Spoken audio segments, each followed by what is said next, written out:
REED-BBS, BBS. Let's get into some Riyadh season. The last crescendo. The rematch. February 22nd, 2025. Beterbiev versus Bivol 2 for the undisputed light heavyweight championship of the world. Now, this video is not about that fight per se, but it's about the entirety of the card. The card put together by His Excellency Turki Al-Sheikh, who's doing the greater good for boxing. He's doing the damn thing. He is showing us what boxing should aspire to be, what boxing could have always been. And it's sad that so many members of the media, they're looking for reasons to nitpick what's been nothing but excellence from His Excellency Turki Al-Sheikh. Talk about, it's too many performances. The cards are too long. There's too many bouts on the card. Like, shut the fuck up. Are you kidding me? Look at the enormity of this card. Let's go down the list one by one. So we got the rematch, Beterbiev-Bivol. And honestly, I'm not even really looking forward to the rematch. I think both men's styles conspire to negate the strength of the other. Like Bivol, I kind of thought he won the fight or eked it, or certainly did not lose the first fight, but his cardio failed him late. He's not going to open up as he should, I don't believe, in the rematch because of the fear of Beterbiev's incoming. At the same time, I don't think Beterbiev can do any more than what he did in the first fight. I really don't. So I'm expecting more of the same, although because the fight was that close, there needs to be a rematch. I'm just not all that excited for it. Daniel Dubois, fresh off his KO of Anthony Joshua. Now he's in a tricky fight, man, with Joseph Parker.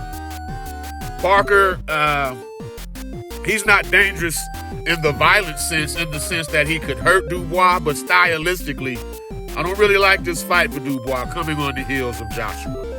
It's like a setup fight. It's like a trick fight. Like, okay, so now you've been going in against these killers and shit, and you're looking good. Now let's throw this monkey wrench in the game. Let's give you Joseph Parker, who's going to fight off his back foot a lot, use lateral movement, pockets of aggression. I don't like when Daniel Dubois has to think. When Daniel Dubois can just attack and fire, that's when he's at his best. He won't be able to do that as much against Joseph Parker. On another fight on the card. The card is deep, y'all. Deep. Like them Saudi pockets deep. Stevenson versus Floyd-Schofield. Kid Austin. Yes, this marinated on social media. This fight can show what social media can do for boxing, because all the talking started on social media, and now here they are assigned to fight. That said, I think it's way too fucking early for Floyd-Schofield. He's got like 10, 11 fights, some shit, less than 15 fights. He's not ready. And on a side note, the last thing our sport needs is another boxing dad, another mouthy ass boxing dad. But we got that with Floyd-Schofield. The dad is the junior, I believe, and the fighter, Floyd-Schofield, is actually the third, if I'm not mistaken. And his dad got mouthpiece. Goddamn. Little short-ass brother, long-ass predator, dreads, and he's always got something to say. I call boxing dads pageant moms, from like the beauty pageants where they got all the little girls overly made up and shit, and the moms are catty and shit. Well, that's what I call boxing dads. They're basically pageant moms. They all want FaceTime. They all want to be their son's mouthpiece, which ain't always necessary.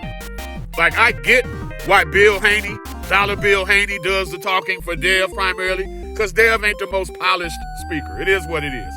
Well, Floyd-Schofield, the third, actually has a good head on his shoulders and is actually a well-spoken young man.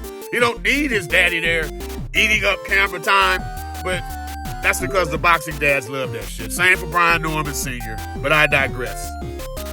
In more fights on the card, we got Carlos Adames versus Hamza Sheeraz. This is for the middleweight, WBC middleweight title. And it's time for something to happen at middleweight. We got Janabek over there.